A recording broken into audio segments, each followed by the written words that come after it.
A lot of what we do is building walls. It's actually, the name is Gratuitous Sets, so we make sets, and those are mostly walls.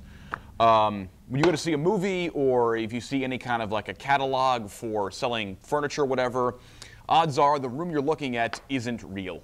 It's made up by people like us, who do something like this. You're pretty much on a wall. You're going to have a frame, just like a regular sheetrock and 2x4 wall, except it's going to be lighter, so it's more movable and all that. So you have your frame, which is going to be this, and a skin, which is going to be something like this. In this case, we're going to use 1/4-inch MDF for our skin. Sometimes you use Luan, which is like a 1/4-inch or thinner plywood, or something else like a masonite that's going to be your actual surface of the wall. That would be sheetrock if it were a house. But we don't make houses, we make fake things. So here's how to fake things.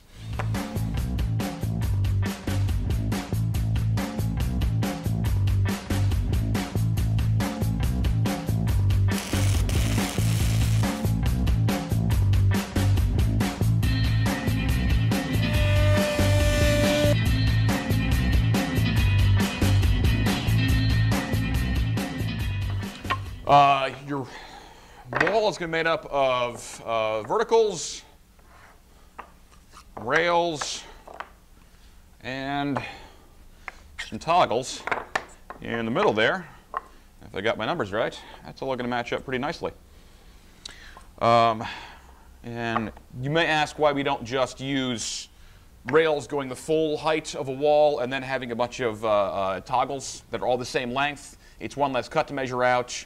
Reason being, and so when you have your wall that's all made up, if you just have it, drop that. If you have the frame built like this, and you have a wall that's on a photo set or a movie or TV set, and you're reusing the same walls over and over, eventually someone's going to pick up the wall and drag it, and if you have your frame going this way, that's eventually going to tear off. The nails and the glue are just going to cease to hold. But if you do it this way, then you're basically riding on one sled, and it just makes the wall last longer. It's a better built wall for not a whole lot of extra effort.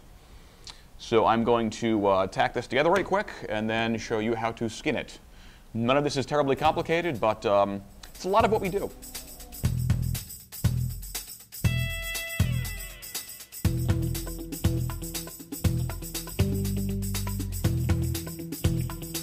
Okay. One quick note on measurements. This is 3/4-inch plywood that we're using for our framing members, and for our big walls we cut it down to 2 5/8-inch strips. There's some math involved, but that's basically a good size, most efficient use of board, blah, blah, blah, blah. What I'm getting at, though, is that 3/4-inch plywood is not 3/4 inches. It's probably much closer to 23/32 seconds, which means that if you cut these guys at actual 1.5 inch shorter than this one to account for 3/4 plus 3/4, you're going to have an hourglass shape to your frame. So it's actually 1 7/16 less than this one, which will give you a nice square frame, which we're going to now skin.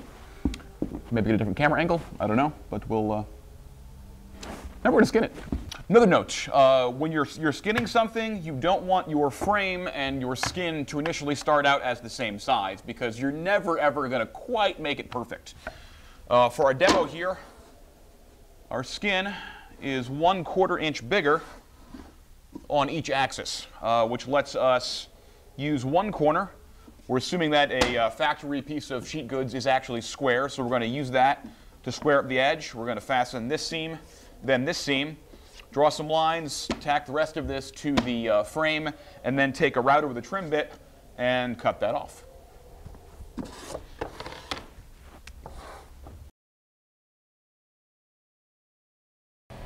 This here is a trim bit. It's got a little bearing on it that's the same diameter as the cutting blade. So the bearing will ride along a frame, and the cutter will cut off anything that's not what we want. There's a cleaner one. One of these guys. This is a very, very useful tool. We go through quite a few of these.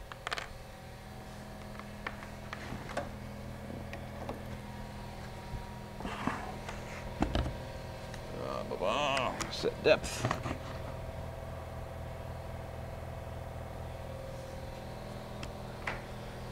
And you want the cutter to be just barely getting enough meat to take out the material that you want to cut, leaving the bearing to do the rest of the work.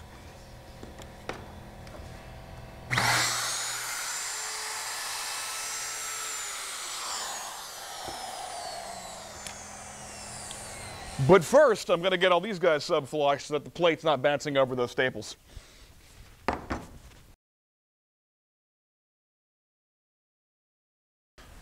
This is a kind of sample size mini wall.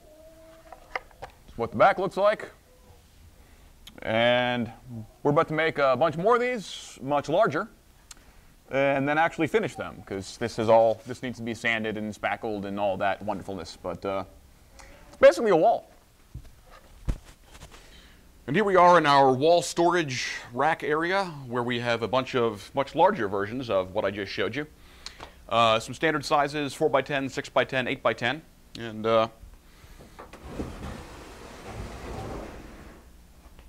it looks something like this.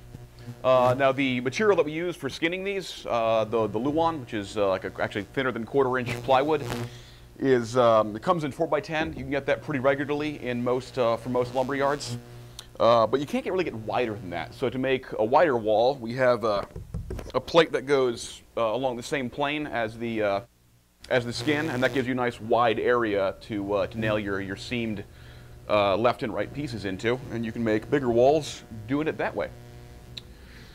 Walls, they're not honestly that exciting, but they're everywhere and we need them, so there they are. If you like all of these how the sausage are made type of videos, like and subscribe so we can keep on bringing you fresh sausage? I'm not sure I'm going with this. Just like and subscribe.